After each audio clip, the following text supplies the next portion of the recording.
Guys, today we are going to start with new concept that is debt funding. तुम्हारा ये listing and corporate funding का chapter number 8। हम लोगों ने chapter number 7 में भी यही किया था, debt funding Indian fund base किया था। ठीक है, सो हमने उसमें बैंकिंग रिलेटेड बहुत कॉन्सेप्ट किए थे। जैसे हम लोगों ने किया था कि बैंकिंग कैसे ओवरड्राफ्ट फैसिलिटी देता है, बैंकिंग कैसे कैश क्रेडिट लिमिट देता है, बैंकिंग कैसे प्रोजेक्ट फाइनेंस करता है, तो वो सारे कॉन्सेप्ट हमने फंड्स रिलेटेड किए थे। तो आज हम जो कॉन्सेप्ट कर रहे हैं वो नॉन फंड बेस्ड है। मैम, नॉन फंड बेस्ड का मतलब क्या होता है? नॉन फंड बेस्ड का मतलब क्या होता है? मतलब यहाँ पे फंड्स इन्वॉल्व नहीं होंगे, क्रेडिट होगा बट ऑब्वियसली फंडिंग होगा बट फंड्स इतना इन्वॉल्व नहीं होता है। कैसे क्या होता है? दो कॉन्सेप्ट है इधर, मतलब ये पूरा चैप्टर सिर्फ दो कॉन्सेप्ट में। फर्स्ट कॉन्सेप्ट है एक तुम्हारा बैंक गारंटी और एक है तुम्हारा लेटर ऑफ क्रेडिट। ना तुम बोलोगे कि मैम बैंक गारंटी और लेटर ऑफ क्रेडिट बस यही दो है? हाँ, बस ये चैप्टर में यही दो। First you have to do letter of credit, then you have to do bank guarantee, then you have to do just distinction between bank guarantee and letter of credit, और एक छोटा सा सम करना है, एक bank guarantee, limit of bank guarantee and limit of letter of credit. बस उतना कर लिया, मतलब chapter over. So on an average ये 5 मार्क्स का एक क्वेश्चन तो आता ही एग्जाम में। एक बार 10 मार्क्स का पूछा था, मतलब इतने छोटे चैप्टर में से 10 मार्क का weightage, great great. So obviously ये तुमको बोनस मार्क्स दिलाएगा क्योंकि कॉन्सेप्चुअल इतना ज्यादा है ही नहीं। एक बार तुमको मेन कॉन्सेप्ट समझ गया लेटर ऑफ क्रेडिट का और एक बार तुमको मेन कॉन्सेप्ट समझ गया बैंक गारंटी का, मतलब डन विद द चैप्टर। उतना इजी है ये चैप्टर। चलो let's begin with first thing. हम लोग पहले करेंगे लेटर ऑफ क्रेडिट। ठीक है, तो पहले तुम लोगों ने सुना होगा यार, बहुत बार सुना होगा लेटर ऑफ क्रेडिट। मैम ये हमने सुना है जब भी एक्सपोर्ट इंपोर्ट करते हैं ना, तभी लेटर ऑफ क्रेडिट का कॉन्सेप्ट बहुत इंपॉर्टेंट हो जाता है। करेक्ट, एक्सपोर्ट इंपोर्ट के टाइम पे लेटर ऑफ क्रेडिट का कॉन्सेप्ट बहुत इंपॉर्टेंट हो जाता है। क्यों, वही देखते हैं। तो let's start with first slide. अगर तुम लोग को दिख रहा है, this is the whole mechanism of letter of credit. ठीक है, ये बहुत सिंपल मैकेनिज्म है जिसमें मैंने सिर्फ दो बैंक्स को इन्वॉल्व किया, एक इश्यूइंग बैंक एंड एक एडवाइजिंग बैंक को। बट बाकी नेक्स्ट पार्ट हम करेंगे जो थोड़ा कॉम्प्लिकेटेड है, जिसमें मैं और 3 बैंक्स को इन्वॉल्व कर दूंगी। ठीक है, वो करेंगे। पहले हम लोग बहुत सिंपल वाला करेंगे। Once you understand this, then it will be very easy for me to make you understand the second concept. ठीक है, चलो लेट्स स्टार्ट। फर्स्ट कॉन्सेप्ट हम देखते हैं कि इम्पोर्टर। ठीक है, तो सबसे पहले जो होता है वो कौन होता है? इम्पोर्टर। अच्छा, importer I am assuming India का है, मतलब मैं ही हूँ। चलो ना, इम्पोर्टर मैं हूँ, इंडिया की मैं हूँ। ठीक है, एंड जो एक्सपोर्टर है ना वो टॉम क्रूज है। ठीक है, मुझे अच्छा लगता है टॉम क्रूज, वो यूएसए का है। डन। सो यहाँ पे मैंने टॉम क्रूज को बोला कि ब्रो प्लीज मेरे को है ना एक मशीनरी आप जरा वहां से एक्सपोर्ट कर दो यार। ठीक है, तो उसने बोला ठीक है मैं आपको मशीनरी भेज देता हूँ बट आप मुझे एडवांस दे दो। मैंने बोला ब्रो मुझे तेरे पे भरोसा नहीं है, तूने अगर मशीनरी मैंने एडवांस दिया और तूने मुझे मशीनरी नहीं भेजा तो। करेक्ट, तो उसने भी वही सेम डायलॉग मुझे बोला कि मैंने आपको मशीनरी भेज दिया और आपने मुझे पैसा नहीं दिया। तो देखो यहाँ पे it's not very easy to file a suit against each other because we are not in the same country. I am in India and he is in USA, तो हम दोनों सेम कंट्री में नहीं है। So it will be very difficult to file a suit and bring a legal action against each other. So एक काम करते हैं ना, बेटर हम बैंक्स को ही इन्वॉल्व कर देते हैं। और बैंक्स जहाँ इन्वॉल्व होता है ना, वहां पे रिस्क बहुत कम हो जाता है। ठीक है, आई कैन से रिस्क होता ही नहीं, बहुत नेग्लिजिबल रिस्क, क्योंकि बैंक्स डिफॉल्ट करे ऐसा बहुत कम सुना हुआ है। सो ऐसा नहीं होता है। Understood? I hope you understood why this letter of credit पहले यूज होता है in the export and import, क्योंकि हमको एक दूसरे पे भरोसा नहीं है बट हमको एक दूसरे के बैंक्स पे भरोसा है। Okay, let's start. तो फर्स्ट स्टेप जो होगा, वो फर्स्ट स्टेप क्या होगा कि फर्स्ट स्टेप हमारा कॉन्ट्रैक्ट बनेगा। तो फर्स्ट स्टेप तुम लोग को समझा कि हमारा कॉन्ट्रैक्ट बनता है, दैट इज सेल कॉन्ट्रैक्ट। फिर ये बोलेगा कि आप मेरे लिए, नम्रता आप मेरे लिए एक लेटर ऑफ क्रेडिट इशू करके दे दो। ओके, तो मैं अपनी बैंक के पास जाऊंगी, ठीक है, मतलब मैं मेरी कंट्री के बैंक के पास जाऊंगी, इंडिया के बैंक के पास जाऊंगी। चलो आई होप एक बैंक का नाम लेते हैं, दैट इज एचडीएफसी बैंक, ठीक है। जनरली ऐसे बैंक्स हम लोग लेते हैं ना कि जिसका ओवरसीज में ब्रांचेस होता है, जो ओवरसीज में वो भी जानते हैं, ठीक है, उन लोगों का हम जनरली नाम लेते हैं। सो मैंने कौन सा लिया है बेटा, एचडीएफसी बैंक। ओके, सो यहाँ पे H D F C bank को मैंने अप्लाई किया, किसके लिए अप्लाई किया बेटा, लेटर ऑफ क्रेडिट के लिए अप्लाई किया। सो देखो सेकंड स्टेप क्या लिखा हुआ है बेटा, एलसी एप्लीकेशन दिया। अभी H D F C bank ऐसे ही मेरे को तो लेटर ऑफ क्रेडिट देगा नहीं, मेरे पास कुछ न कुछ सिक्योरिटी लेगी, कोलैटरल सिक्योरिटीज लेगी, या तो मेरे घर के पेपर्स ले लेगी, या तो कोई गोल्ड ले लेगी, या तो कैश में मार्जिन अमाउंट मुझे कुछ न कुछ डिपॉजिट करना पड़ेगा। उसके बाद he will agree to issue the letter of credit. On the basis of my credit worthiness भी कभी कभी वो लोग इशू कर देते हैं। Done, okay ma'am, H D F C bank ने अग्री किया कि वो लेटर ऑफ क्रेडिट इशू करेगा। तो मेरा 2 स्टेप्स हो गया, मैंने एप्लीकेशन दिया। अच्छा बॉस, अभी मैंने एप्लीकेशन दिया ना, तो मैं क्या मानी जाऊंगी, एप्लीकेंट। मैं क्या मानी जाऊंगी, एप्लीकेंट। तो ध्यान से याद रखो, एक कॉन्सेप्ट मेरा हो गया है, एक पार्टी हो गया है, दैट इज एप्लीकेंट, ठीक है। सो एप्लीकेंट कौन होता है, obviously importer, buyer. Buyer is always considered as an applicant. Okay, वो किसको अप्लाई करता है, बैंक को, और बैंक जो इश्यू करता है letter of credit, letter of credit on my behalf, obviously that bank is known as issuing bank. So I hope तुम लोग को यहाँ पे दिख रहा है बेटा, क्या लिखा हुआ है बेटा, issuing bank. Done, 2 step done. अभी उसने लेटर ऑफ क्रेडिट इशू किया, और ये लेटर ऑफ क्रेडिट किसको भेजेगा, वहां की उसकी जो ब्रांच होगी, मतलब मान लो अगर एच डी एफ सी की कोई ब्रांच है आउटसाइड इंडिया, उसको भेज देगा, या तो कोई भी करस्पॉन्डिंग बैंक को भेज देगा वहां पे। बट वो बैंक कौन सी कंट्री में होनी चाहिए, ऑब्वियसली एक्सपोर्टर की कंट्री में होनी चाहिए। मतलब this bank should be located in exporter country, that is America, US, ठीक है, मेरे एग्जाम्पल के लिए। सो वो क्या करेगा, वो लेटर ऑफ क्रेडिट इश्यू करेगा, ठीक है, और ये बैंक को दे देगा। मतलब ये बैंक के पास लेटर ऑफ क्रेडिट आ गया। डन। फिर जैसे ही इसके पास लेटर ऑफ क्रेडिट आता है ना, वो फोन करता है, किसको फोन करेगा, टॉम क्रूज को, एक्सपोर्टर को। हेलो, आपका लेटर ऑफ क्रेडिट हमारे पास आ गया है। मतलब वो एडवाइज करता है, राइट, किसको एडवाइज करता है, एक्सपोर्टर को। इसके लिए इसको हम एडवाइजिंग बैंक बोलते हैं। वो एडवाइस करता है कि बॉस आपका लेटर ऑफ क्रेडिट हमारे पास आया है, ठीक है। और वो जब भी एडवाइस करता है ना, ऐसे एडवाइस नहीं कर सकता है, ठीक है।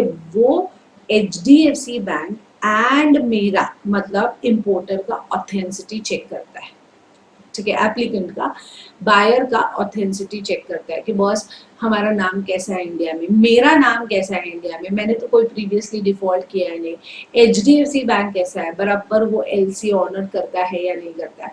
तो जेन्यूनली वो जेन्यूननेस चेक करता है ऑफ बैंक्स। अच्छा, अगर मान लो it is not practically possible for him to check the genuineness, कभी हो जाता है यार, एक छोटा सा बैंक है, सारस्वत बैंक है, वो जेन्यूननेस अगर चेक नहीं कर सकता है तो वो बड़ा एक्सपोर्टर को बोलेगा बस हमने जेन्यूननेस ट्राई किया चेक करने के लिए, बट हम चेक नहीं कर पाए। वैसा भी हो सकता है, बट ठीक है, मोस्टली जेन्यूननेस चेक हो ही जाता है। बट अगर नहीं हो पाया ना, तो वो एडवाइजिंग बैंक बोलेगा बॉस मैं लायबिलिटी लेने को तैयार नहीं हूँ, आपने मेरे को बोला है तो मैंने सिर्फ लेटर ऑफ क्रेडिट एक्सेप्ट कर दिया और आपको मैंने बता दिया कि लेटर ऑफ क्रेडिट आ गया है, बस बस मैं कुछ लायबिलिटी लेने को तैयार नहीं। Okay fine. सो यहाँ पे 3 कॉन्सेप्ट समझे। कौन से 3 कॉन्सेप्ट, फर्स्ट जिसने अप्लाई किया that person is known as applicant. Second, जो बैंक में अप्लाई किया that bank is known as issuing bank, जो लेटर ऑफ क्रेडिट इश्यू करता है, ठीक है, इश्यू करता है एंड वो पेमेंट भी करता है, वो पेमेंट भी करता है।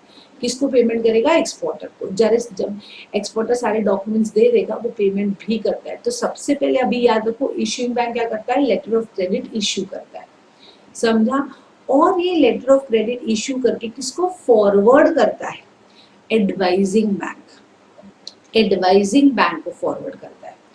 और एडवाइजिंग बैंक क्या करेगा? एक्सपोर्टर को बोलेगा देखो बॉस आपका लेटर ऑफ क्रेडिट मेरे पास आया है। Done with the fourth step, done, very good, okay. जैसे ही इसको पता चल जाता है कि लेटर ऑफ क्रेडिट आ गया, खुश हो जाएगा, खुश होके वो शिपमेंट कर देगा, ठीक है, मतलब गुड्स भेज देगा। और गुड्स भेज के सारे डॉक्यूमेंट्स जो होंगे, जो भी डॉक्यूमेंट्स होंगे उसके पास, ऑब्वियसली मैम कौन से डॉक्यूमेंट्स होंगे? अरे इनवॉइस होगा, इनवॉइस होगा ना, बिल होगा, इनवॉइस होगा, इंश्योरेंस पॉलिसी होगा, या तो फिर ऑब्वियसली शिप किया है तो बिल ऑफ लेडिंग होगा। आई होप पता है सबको what is bill of lading. अगर शिप के थ्रू गुड्स जाते हैं तो उसको बिल ऑफ लेडिंग बोलेंगे, एयर के थ्रू जाते हैं तो एयर रिसीट बोलते हैं। आई होप इतना पता है, बट फिर भी अगर नहीं पता है तो डोंट वरी, आगे है बिल ऑफ लेडिंग, वो कर लेंगे हम लोग। सो ये सारे डॉक्यूमेंट्स जो है ना, वो डॉक्यूमेंट सबमिट करेगा।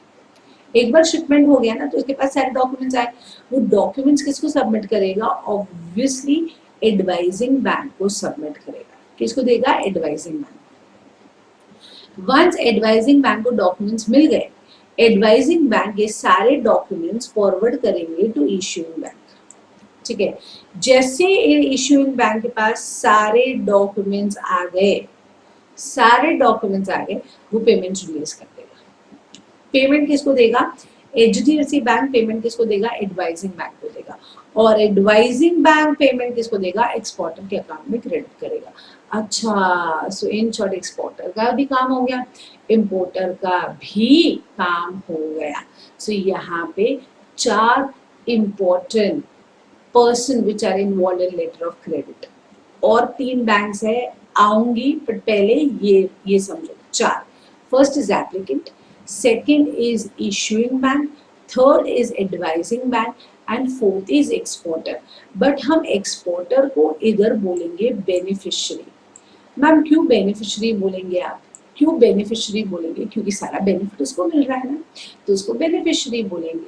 सो यहाँ पे 4, applicant, issuing bank, advising bank, beneficiary. I hope सब स्टेप समझे। चाहिए तो एक बार क्विक रिविजन कर लेते हैं स्टेप्स के। फर्स्ट कॉन्ट्रैक्ट बनता है, फिर जो इम्पोर्टर होता है यानी एप्लीकेंट होता है वो अप्लाई करता है for issuance of letter of credit. Issuing bank letter of credit issue करता है और फॉरवर्ड करता है to advising bank. Advising bank बताता है एक्सपोर्टर को कि बॉस आपका लेटर ऑफ क्रेडिट आ गया है हमारे पास। जैसे ही उसको पता चलता है एक्सपोर्टर शिप कर देता है गुड्स। जैसे ही शिप करता है उसके पास सारे डॉक्यूमेंट्स आ जाएंगे। सारे डॉक्यूमेंट्स वो किसको देगा? एडवाइजिंग बैंक को देगा। एडवाइजिंग बैंक यही सारे डॉक्यूमेंट्स फॉरवर्ड करेगा, चेक करेगा, ऑब्वियसली चेक करेगा और फॉरवर्ड करेगा। किसको? इश्यूइंग बैंक को फॉरवर्ड करेगा। फिर इश्यूइंग बैंक भी सारे डॉक्यूमेंट चेक करेगी और फिर पेमेंट रिलीज कर देगी। और पेमेंट किसको रिलीज करेगी? Advising bank. और एडवाइजिंग बैंक पेमेंट किसको देगा? एक्सपोर्टर को। मतलब एक्सपोर्टर को अपना पैसा मिल गया, इम्पोर्टर को अपने गुड्स मिल गए। आई hope you understood the whole mechanism of letter of credit. Okay, done with the first concept of letter of credit, but उसके पहले मैं complicated process start करूँ उसके पहले you just do this 4 part। पहले वो 4 part करेंगे फिर वापस complicated process पे आएंगे, ठीक है? Okay, so देखो पहले letter of credit समझते हैं। Okay, now what is letter of credit? We will start reading letter of credit. Very easy. Letter of credit is a document from the bank that guarantee payment. Guarantee देता है कि payment हो जाएगा। A letter of credit is issued by the bank at the request of the customer। मतलब customer request कर रहा है, यानी मैं रिक्वेस्ट कर रही हूँ, that is importer in the favour of beneficiary, that is exporter, that is Tom cruise. Very good. It is an undertaking, that is commitment by the bank. Advising या informing, मैं इन्फॉर्म कर रही हूँ, obviously bank inform कर रहा है क्या? To to the beneficiary that the documents under the letter of credit would be honored. जितना भी पेमेंट होगा बॉस आपको ऑनर हो जाएगा, मतलब आपको पेमेंट मिल जाएगा. इफ द बेनिफिशियरी, कभी पेमेंट मिलेगा जब भी beneficiary submit all the documents, ये भी मैंने बोला सारे डॉक्यूमेंट सबमिट करते हैं as per the terms and conditions, आपको पेमेंट मिल जाएगा. और पेमेंट कौन करेगा? Issuing bank. पेमेंट कौन करेगा? Issuing bank. चलो लास्ट अभी देख लेते हैं 4 जो मेन इंपॉर्टेंट पार्टीज इन्वॉल्व है वो पहले देख लेते हैं. फर्स्ट हम लोगों ने देखा एप्लीकेंट, समझा? द बायर में importer of the goods. The person has to make the payment of the letter of credit to issuing banks if the documents are in accordance with the terms and conditions. मतलब obviously I will apply to the issuing bank और मुझे तो payment तो करना पड़ेगा ना. मैंने बोला तो सही, ऐसे ही थोड़ी वो लेटर ऑफ क्रेडिट इश्यू करके देगा. कुछ ना कुछ कोलैटरल लेगा, या तो घर लेगा, गाड़ी के पेपर्स लेगा, या तो गोल्ड लेगा, या तो मार्जिन अमाउंट लेगा. ultimately I am liable to make the payment to the bank. So I am liable, yani applicant is liable to make the payment to the issuing bank. Very good. The importer, issuing bank, the importer or the buyer's bank. Importer मतलब मेरी bank है ये, ठीक है, who lends his name or credit in issuing bank. He is liable for the payment of LC. He is liable for the payment of LC. मतलब obviously he is liable to make the payment of LC in the case the documents are received. अगर documents receive हो गया, he will be liable to make the payment from the nominated or negotiating bank. रुको मैं बताती हूँ what is nominated and negotiating bank. अभी के लिए याद रखो उसको documents मिल गया, ठीक है. अभी के लिए 2 मिनट के लिए याद रखो कि इसको documents मिल गया, ठीक है. And the documents सारे मिल गए as per the terms of letter of credit, तो उसको 5 दिन लगेंगे, सारे डॉक्यूमेंट्स को वेरीफाई करेगा and then he will submit the document, sorry he will make the payment to the beneficiary. Okay, next advising bank.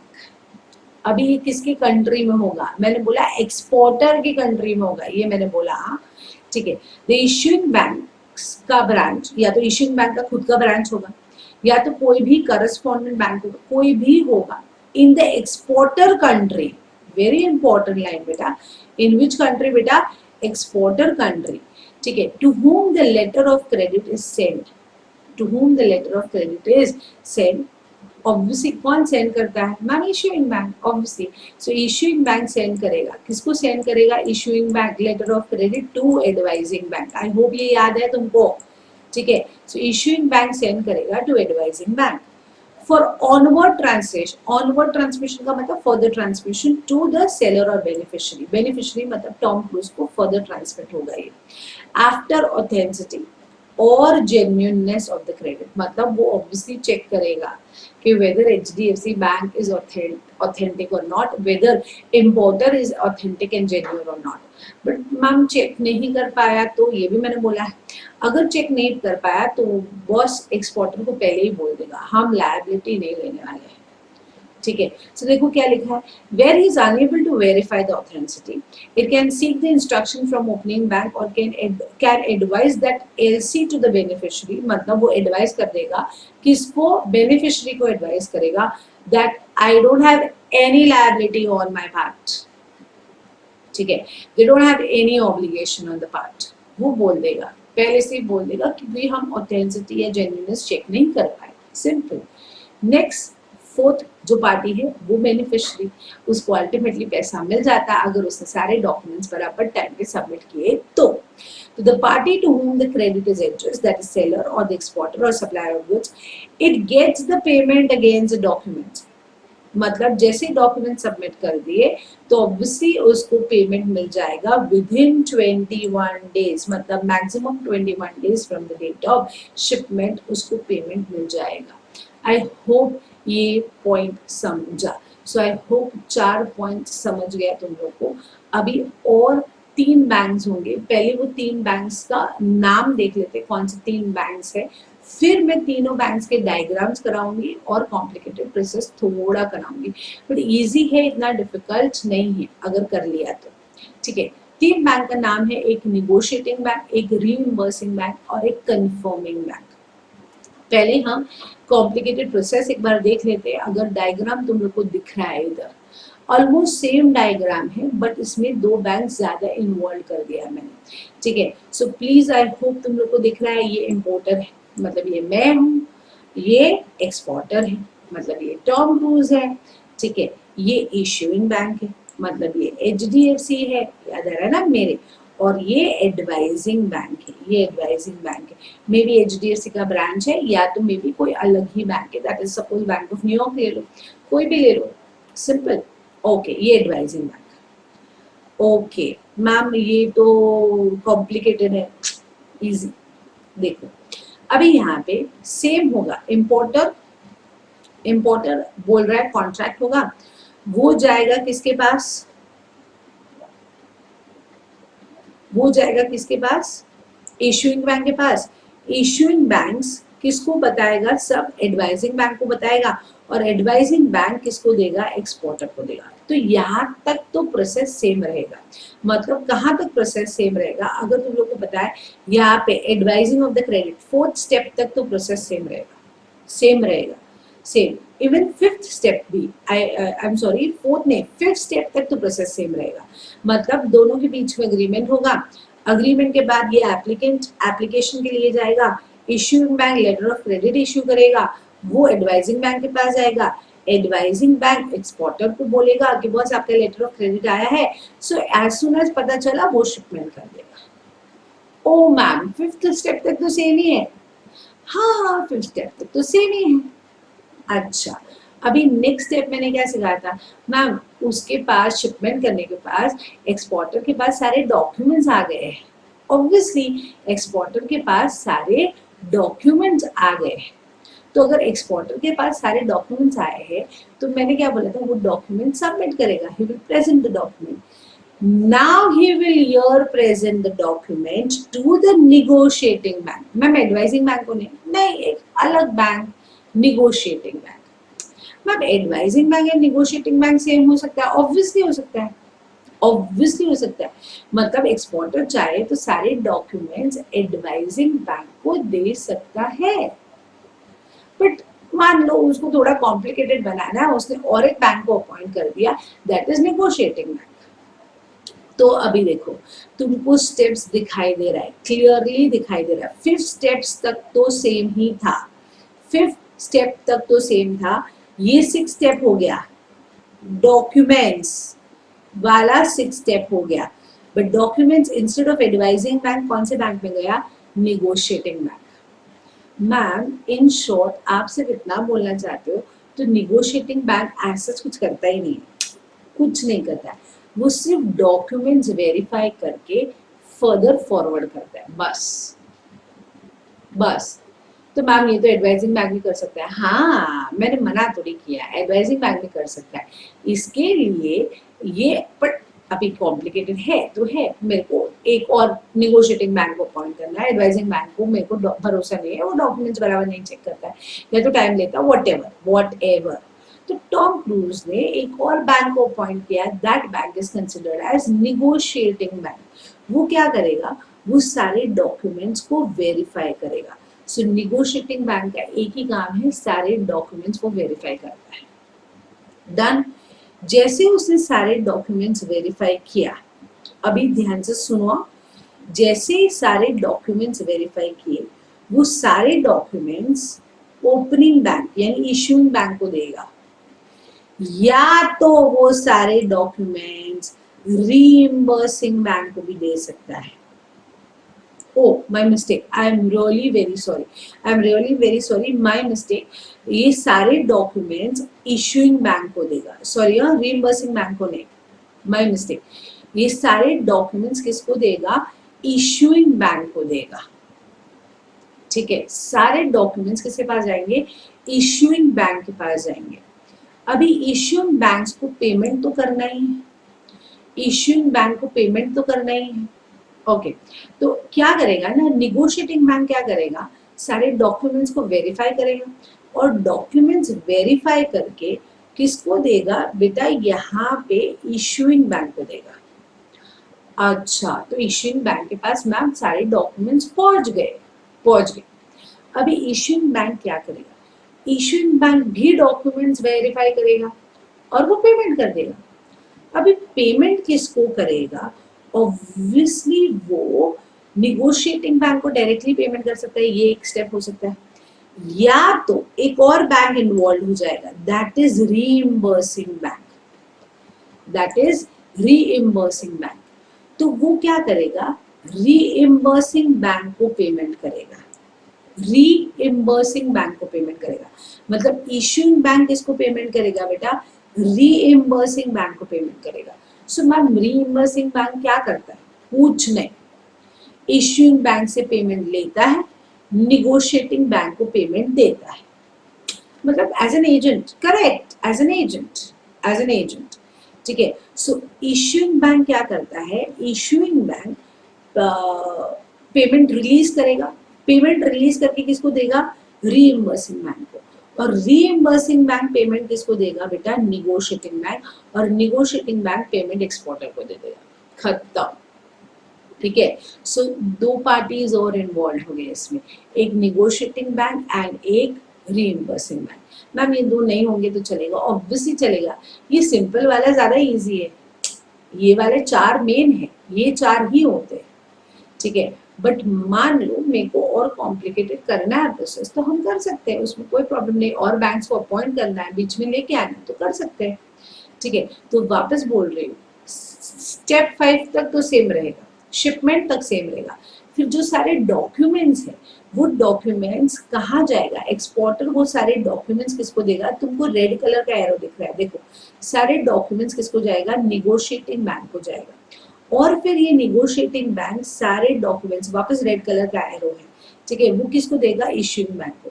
Issuing bank सारे documents verify करेगा, और वेरीफाई करने के बाद वो सारा का सारा पेमेंट जो है वो किसको देगा, रीइंबर्सिंग बैंक, पर्पल कलर का एरो दिख रहा है, रीइंबर्सिंग बैंक, और रीइंबर्सिंग बैंक किसको पेमेंट करेगा, निगोशिएटिंग बैंक को। So I can say reimbursing bank is just an agent, वो इधर से पैसा लेता है उधर देता है, बस और कुछ नहीं करता है, इधर से पैसा लेता है उधर पैसा देता है।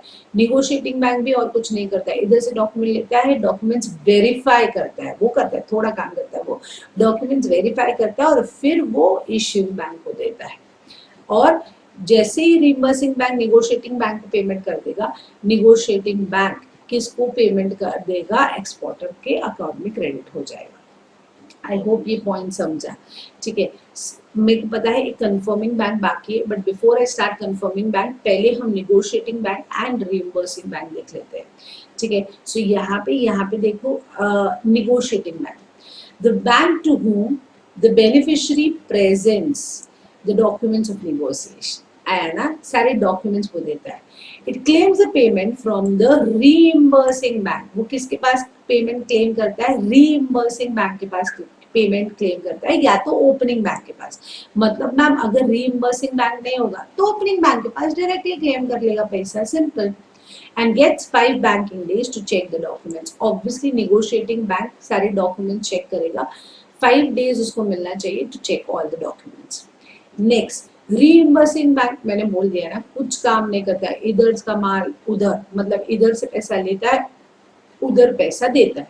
The third bank which repays, settle or funds the negotiating bank at the request, मतलब funds मतलब वो पैसा देता है, किसको पैसा देता है बेटा, निगोशिएटिंग बैंक को पैसा देता है, किसके रिक्वेस्ट पे देता है, ऑब्वियसली जो इश्यूइंग बैंक है उसके रिक्वेस्ट पे देता है, ठीक है। सो यहाँ पे इश्यूइंग बैंक किसको पेमेंट करेगा, रीइंबर्सिंग बैंक, और रीइंबर्सिंग बैंक किसको पेमेंट करेगा, निगोशिएटिंग बैंक। ओके मैम, ये लास्ट जो है वो कंफर्मिंग बैंक, वो कंफर्मिंग बैंक क्या है, अच्छा ये एक बैंक होता है जो मैं तुम लोग को बताती हूँ, यहाँ पे मैं ये बता देती हूँ। एक बैंक होता है, सपोज फॉर एग्जाम्पल मान लो यहाँ पे एक इश्यूइंग बैंक जो है, इश्यूइंग बैंक कोई छोटा मोटा बैंक है, एग्जाम्पल ले लेते हैं Saraswat bank. I know Saraswat bank छोटा मोटा बैंक नहीं है, बट ऑब्वियसली सारस्वत बैंक का इंडिया में नाम है, आउटसाइड इंडिया तो ऑब्वियसली सारस्वत बैंक को कोई जानता नहीं है, ठीक है। सो मान लो मैं इम्पोर्टर, ठीक है, मैं सारस्वत बैंक के पास गई और सारस्वत बैंक को बोला कि बॉस मेरे को एक एलसी इशू करके दे। तो सारस्वत बैंक मेरा कौन सा बैंक हो गया, पहले बताओ सारस्वत बैंक मेरा कौन सा बैंक हो गया। आई होप सबको ये पता ही होगा, मुझे वापस सिखाने की जरूरत नहीं है। कौन सा बैंक होगा, इशूइंग बैंक, इशूइंग बैंक हो गया, ठीक है। ओके मैम, वो इशूइंग बैंक हो गया। तो अभी क्या, अभी कुछ नहीं, अभी उसने इशू किया, बट यहाँ पे यार सारस्वत बैंक का यार एक्सपोर्टर, यार आई एम नॉट हैप्पी यार। एलसी मुझे नहीं पता है सारस्वत बैंक पेमेंट करेगा कि नहीं पेमेंट करेगा। I mean I doubt Saraswat bank payment करेगा। मैं आपके सारस्वत बैंक को जानती नहीं हूँ। तो यहाँ पे क्या होगा ना, एक और बैंक इन्वॉल्व हो जाएगा जो सारस्वत बैंक का गारंटी लेगा। एक और बैंक इन्वॉल्व हो जाएगा जो सारस्वत बैंक का गारंटी लेगा, क्योंकि एक्सपोर्टर को सारस्वत बैंक के पास भरोसा नहीं है, मतलब इशूइंग बैंक के ऊपर भरोसा नहीं है। तो एक और बैंक इन्वॉल्व हो जाएगा जो सारस्वत बैंक का गारंटी लेगा कि boss don't worry, I know Saraswat bank very well, Saraswat bank कभी पेमेंट करेगा ही करेगा, वो अपना पेमेंट ऑनर करेगा ही करेगा। तो ये कौन सा बैंक हो गया बेटा, कंफर्मिंग बैंक, ठीक है। सो वो कंफर्म कर रहा है, कंफर्म, इसके लिए उसको कंफर्मिंग बैंक बोलते हैं।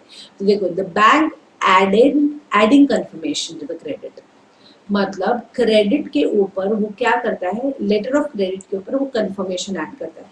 तो देखो वो ऐसे पैरेलल लाइंस ड्रॉ करता है और फिर लिखता है कंफर्म्ड, ठीक है। सो ऐसे पैरेलल लाइन ड्रॉ करता है और इधर लिखता है कंफर्म, मतलब पता चल जाता है ये कंफर्म लेटर ऑफ क्रेडिट है, ठीक है। सो ऐसा कंफर्म लिखेगा, ओके।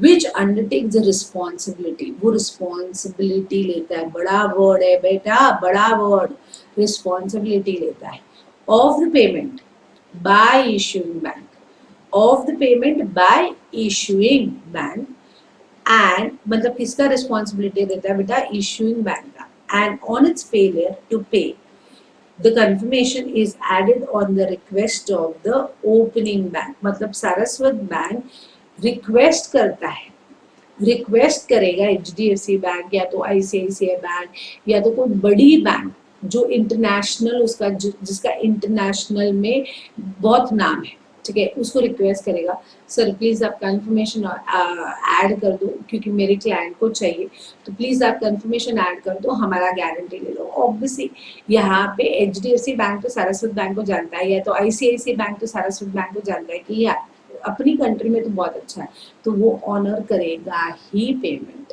अंडरस्टूड। सो वो रिस्पॉन्सिबिलिटी लेता है। जैसे फॉर एग्जाम्पल, मान लो मेरे एग्जाम्पल में ICICI is confirming bank, right. So ICICI is taking the responsibility कि सारस्वत बैंक पेमेंट करेगा, तो वो लेटर ऑफ क्रेडिट पे एक स्टैम्प मारेगा कि confirm, this is confirm letter of credit. Additional एक गारंटी हो जाएगा कि अच्छा बॉस सारस्वत बैंक ने पेमेंट नहीं किया, वो कभी पॉसिबल नहीं होगा, बट अगर सारस्वत बैंक ने पेमेंट नहीं किया तो हम आईसीआईसीआई का गला पकड़ सकते हैं, क्योंकि उसने कंफर्म करके दिया था कि उसने सारस्वत की गारंटी दी थी। आई होप ये पॉइंट समझ रहा है बेटा, clear, very clear, very very clear.